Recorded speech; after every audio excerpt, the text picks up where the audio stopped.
안녕하세요. 오늘은 인문 강의 첫날이고요. 여러분들과 함께 시와 소설의 개념에 대해서 함께 살펴보는 시간 갖도록 하겠습니다. 먼저 우리 학습 목표부터 살펴보도록 할까요?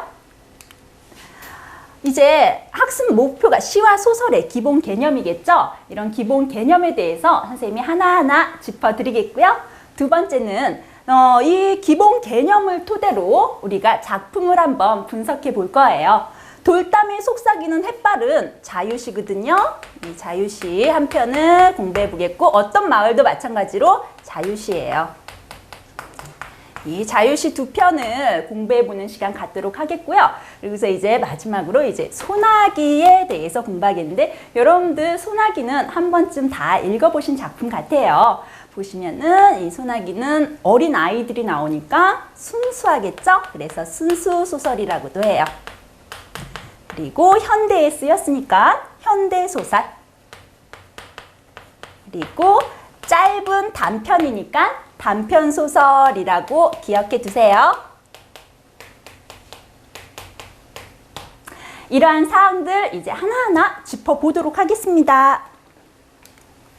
시의 뜻부터 나오죠. 여기 보시면은 마음속에 떠오르는 생각이나 느낌을 운율이 있는 말로 압축하여 표현한 글이라고 나와 있네요. 마음속에 떠오르는 생각 그랬으니까 정서를 잘 표현했다고 보시면 되겠죠. 자기의 정서, 자기의 마음 상태가 어떤 상태인지 잘 표현했다고 보시면 되겠고요. 운율이 있는 말로 압축했대요. 운율이라는 게 뭘까요? 운율은 리듬감, 그리고서 말의 가락이라고 볼 수가 있어요. 말의 가락. 운율이 있는 말로 압축하여 표현했다. 압축이라는 말은 또 다른 말로 바꿔 쓸 수가 있죠. 압축은 함축했다. 함축이라는 뜻은요, 하나의 단어에 많은 의미를 포함하고 있다라고 기억해 두시면 되겠고요. 우리 시의 3요소로 한번 넘어가 볼까요? 운율을 보시면은요, 이 운율을 위해서 좀 설명을 했네요. 한마디로 말의 가락인데요. 이 말의 가락, 운율이 많이 느껴지게 하려면 어떻게 하는 게 좋은지 아세요? 같은 말을 반복해주면 아주 좋아요. 같은 말의 반복.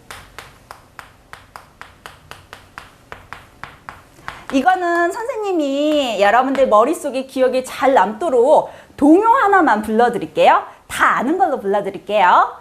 나비야 나비야 이리 날아오너라, 호랑나비 흰나비 춤을 추며 오너라 했어요. 노래는 좀 이상했죠? 근데 선생님이 노래 불러드린 거는요, 여러분들 여기에서 뭐가 반복이 되고 있어요? 나비가 반복이 되고 있죠? 이렇게 나비, 같은 말이 반복되게 되면요, 운율감, 말의 가락이 느껴져서 리듬감을 형성할 수 있다라는 거 보여드리기 위해서 선생님이 노래 잠깐 들려드린 거예요. 그 다음 보세요. 심상 보면은요, 심상은 떠오르는 이미지라고 보시면 돼요. 떠오르는 이미지. 이 떠오르는 이미지는 또 어떻게 해서 만들어낼까요? 어떻게 해서 만들어낼까? 시각, 눈으로 보는 거죠. 시각적 심상도 사용할 수 있겠고요. 그 다음에 청각, 그리고 후각, 미각 맛보는 거겠죠? 미각, 시각, 청각, 후각, 미각, 촉각이 되겠죠. 이제 촉각은 만지는 거예요. 이런 심상을 다양하게 이용해서 심상이 만들어진다라는 것도 기억해 두시고요. 주제라는 거는요, 중심 생각이에요. 시에서 말하고자 하는 중심 생각. 여기까지 시의 3요소까지 잘 정리해 두시고요. 다음 보시면은 시의 심상은 시험에 아주 자주 출제되기 때문에 선생님이 다시 한번 설명해 드리기 위해서 칠판에 모아놨습니다. 네, 보시면은 깨끗하게 지워드릴게요. 시의 심상 보시면은 시각적 심상 나오는데요. 시각적 심상이라는 거는 눈으로 보는 거겠죠. 눈으로 보는 거니까 푸른 바다, 예를 들어 볼게요. 푸른 바다. 푸르다라는 거는 우리의 눈을 통해서 느낄 수 있는 거겠죠? 그러니까 시각적 심상에 포함이 되겠고요. 따르릉 전화벨 소리, 따르릉 소리. 소리라는 거는 들어야 되니까 또 청각적 심상에 좋은 예에 해당되겠죠? 그 다음 미각적 심상 했는데 매운 고추의 맛 했을 때 이거는 미각으로 우리 혀로 느끼는 거니까 미각적 심상의 예로 기억해 두시면 좋겠고요. 그 다음 후각적 심상, 후각은 뭐예요? 코죠. 코. 그러니까 향긋한 꽃내음. 향긋한 꽃내음 했을 때 어때요? 이거는 코로 냄새 맡는 거니까 후각적 심상의 예가 되겠고요. 그 다음 촉각적 심상 보자. 촉각적 심상은요, 우리가 피부로 느끼는 거예요. 서늘한 아버지의 옷자락, 서늘한 옷자락. 서늘하다라는 거는 여러분들 만져봐야지만 느낄 수 있는 그러한 심상이 되겠죠? 이렇게 다양한 심상들 여러분들이 예와 함께 기억해 두시면은 시험에서 당황하는 일 없을 거예요. 다음 보시면 이제 표현 방법이 나오네요. 이 표현 방법 보시면은요, 가장 대표적인 거 선생님이 3개를 적어놨어요. 직유법 보시면은요, 직유법 같은 경우에는 뭐뭐 같이, 뭐뭐 듯이, 뭐뭐처럼 했어요. 선생님이 되게 유치한 예이지만 유치한 게 기억에 잘 남아요. 사과 같은 내 얼굴 했을 때 어때요? 사과 같은, 선생님이 이거 색분필도 해드릴게요. 사과 같은, 뭐뭐 같은이 쓰였죠? 뭐뭐 같이랑 같은 말이니까 이거는 직유법의 예가 되겠어요. 그 다음에 은유법으로 내려갈까요? A는 B다의 형식을 취하고 있어요. 가장 대표적인 예가 은유법의 예는 내 마음은 호수요.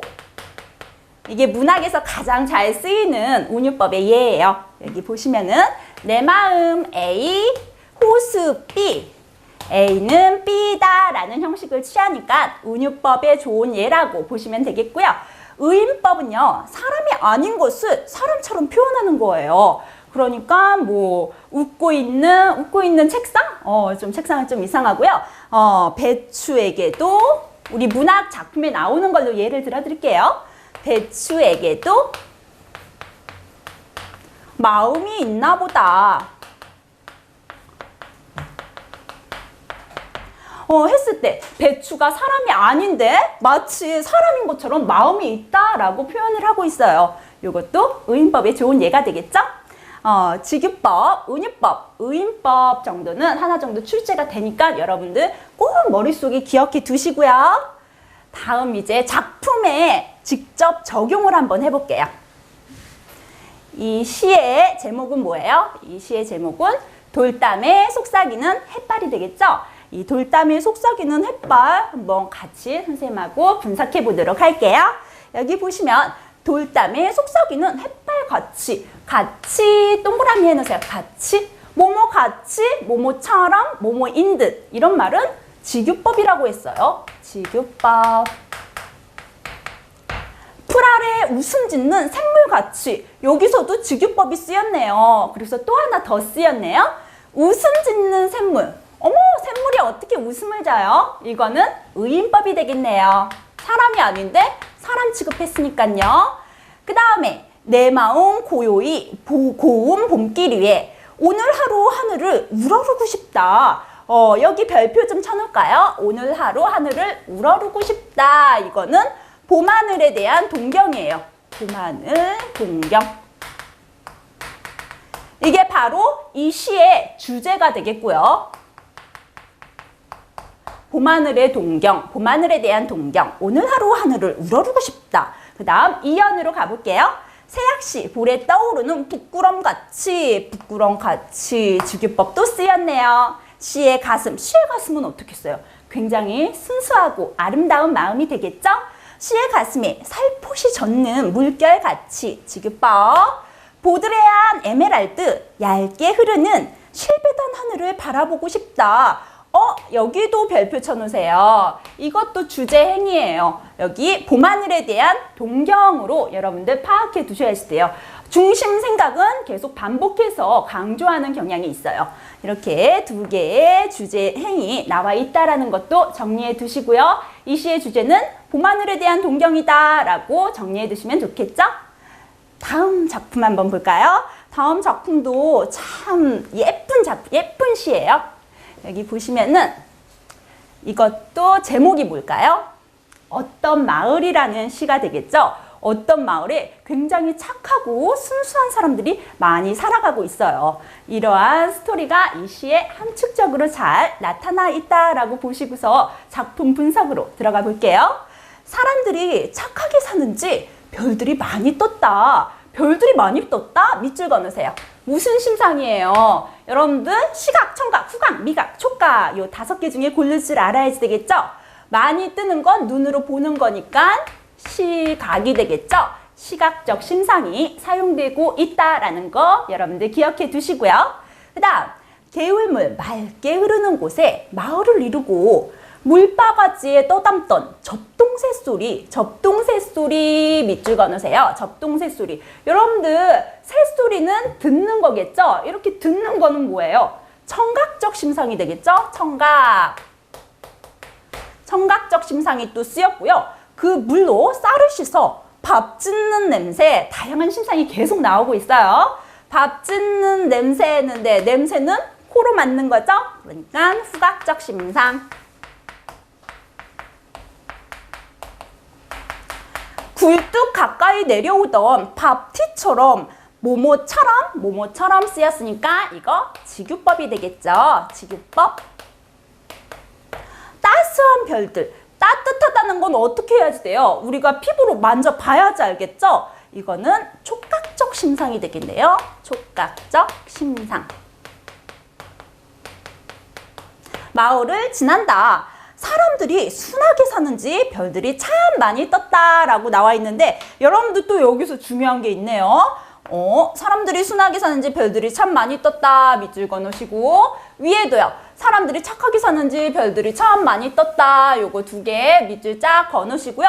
처음하고 끝하고 똑같이 끝나네요. 이거는 수미 상관식 구성이라고 해요. 수미 상관식 구성은요. 머리수 꼬리미 해갖고서 머리랑 꼬리랑 똑같이 끝나는 게 수미 상관식 구성이에요. 이런 구성법이 사용돼서 주제를 강조하고 있다라는 것도 기억해 두시기 바래요. 이제 다음으로 넘어가 보도록 할게요. 이제 소설로 넘어갑니다. 소설. 먼저 소설의 뜻부터 여러분들 기억하셔야지 되겠죠? 이 뜻을 보시면은 현실 세계에서 있음직한이라는 말을 문학 용어로 개연성이라고 해요. 개연성. 있음직한 일을 작가가 상상하여 꾸며 쓴 이야기, 작가가 상상하고 꾸며 쓰고 이걸 소설에서는 허구성이라고 해요. 거짓말로 지어낸 거예요. 허구성. 별표 한 3개 정도 쳐놔도 부족하지 않을 거예요. 소설의 가장 큰 특징은 허구성이라고 여러분들 기억해 두시고요. 그 다음에 구성 단계를 볼까요? 구성 단계 보시면 발단, 전개, 위기, 절정, 결말 5단계, 5단계로 구성되어 있다라고 보시면 되는데요. 일단 발단부터 살펴볼게요. 발단에는 인물을 소개하고요. 인물 소개. 그리고 또 배경도 소개해야지 되겠죠? 배경 소개. 기본적인 배경과 인물이 소개가 되고 있고요. 전개 부분에서는 갈등의 실마리 같은 게 풀어져 있고요. 그 다음에 위기에는요. 갈등과 대립이 본격화돼요. 갈등과 대립, 본격화. 그 다음에 절정으로 오면 어떨까요? 갈등이 완전 갈 때까지 가는 거예요. 갈등의 최고조. 갈등의 최고조. 클라이막스라는 표현도 써요. 갈등의 최고조까지 절정 부분에 쫙 이루게 되고요.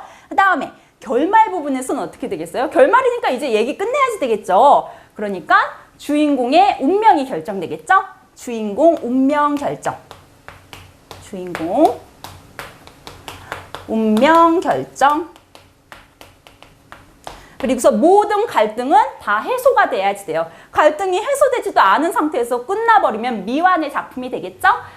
주인공의 갈등이 해소되고 그리고서 운명도 결정해 준다라는 결말의 특징도 잘 알아두시고요. 다음으로 보시면은 갈등의 유형이 나와 있어요. 갈등의 유형. 이것도 아주 중요하죠? 여기 보시면은 내적 갈등하고 있어요. 내적 갈등. 이 내적 갈등이 뭐예요? 내적 갈등이라는 건 속으로 하는 갈등이에요. 속으로 아주 꽁꽁꽁꽁 앓는 거예요. 그러니까 내적 갈등은 자기 마음속으로 하는 갈등이라고 생각해 두시면 돼요. 마음속으로 하는 갈등. 갈등의 상대가 없죠? 그냥 자기 마음속에서 일어나는 거니까. 그리고서 외적 갈등 보세요. 외적 갈등 같은 경우에는 바깥으로 드러나는 갈등이에요. 그러니까 외적 갈등에는 다양한 유형들이 있겠죠. 첫 번째는 인물과 인물의 갈등. 대립되는 가치관을 가지고 있으면 인물과 인물의 갈등이 일어날 수가 있겠죠. 그 다음에 두 번째 갈등은요. 인물과 자신의 운명과의 갈등도 있을 수가 있어요. 운명의 갈등. 그리고서 세 번째 이게 제일 중요해요. 인물과 사회와의 갈등이 있어요. 사회와의 갈등. 사회라고 하면은 그 사회 제도를 포함하고 있거든요. 여기에 가장 핵심적인 예로 들 수 있는 게 홍길동전이에요. 홍길동전. 홍길동은 어떤 세대에 살고 있었어요? 신분 차별 제도에 갇혀 있었기 때문에 형을 형이라 부르지 못하고 아버지를 아버지라 부르지 못하는 상황에 있었어요. 그러니까 사회 제도, 신분 제도에 대한 갈등을 포함하고 있었다라는 것도 기억해 두셔야지 되겠죠. 그리고서 또 사랑방 손님과 어머니도 있어요. 사랑 손님과 어머니. 이 어머니도요. 그냥 사랑 손님과 사랑을 해도 돼요. 사랑을 해도 되는데 그때는 어떤 습관이, 어떤 관습이 있었어요? 그때는 과부가 개가를 하면 안 된다. 개가가 뭐예요? 재혼을 하는 거죠? 재혼을 하면 안 된다라는 사회 제도가 있었기 때문에 이렇게 갈등이 빚어질 수밖에 없었어요. 이런 작품들도 같이 기억해 두시면은 머릿속에 좀 더 정확히 남을 거예요. 다음 보시면은요. 이제 시점이 나오네요.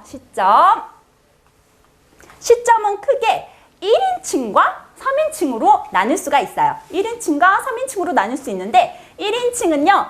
작품 속에 나라는 말이 꼭 들어가요. 그리고서 3인칭은 별다르게 나라는 말을 쓰지 않고요. 1인칭 주인공 시점부터 볼까요? 1인칭 주인공 시점 보면은요. 서술자가 나예요. 그리고서 이 내가 바로 주인공이에요. 주인공 시점. 그리고 관찰자 시점 볼게요. 서술자가 여기까지는 똑같아요. 서술자가 나. 하지만 주인공은 아니에요. 서술자가 주인공이 아니기 때문에 관찰을 하는 입장에 쓴다라는 것도 기억해 두시고요. 이제 3인칭으로 가볼까요? 3인칭 관찰자 시점 했는데 이거는 작가가 누구를 관찰할까요? 주인공을 관찰한다. 그래서 3인칭 관찰자 시점을 다른 말로 작가 관찰자 시점이라는 말로 풀이해서 쓰고는 합니다. 그 다음에 전지적 작가 시점. 여기 별표 좀 쳐놓을까요? 전지적 작가 시점. 전지라는 건 뭐예요? 모든 걸 다 안다라는 뜻이죠. 여기 보시면은 전지적 작가 시점은 작가가 신의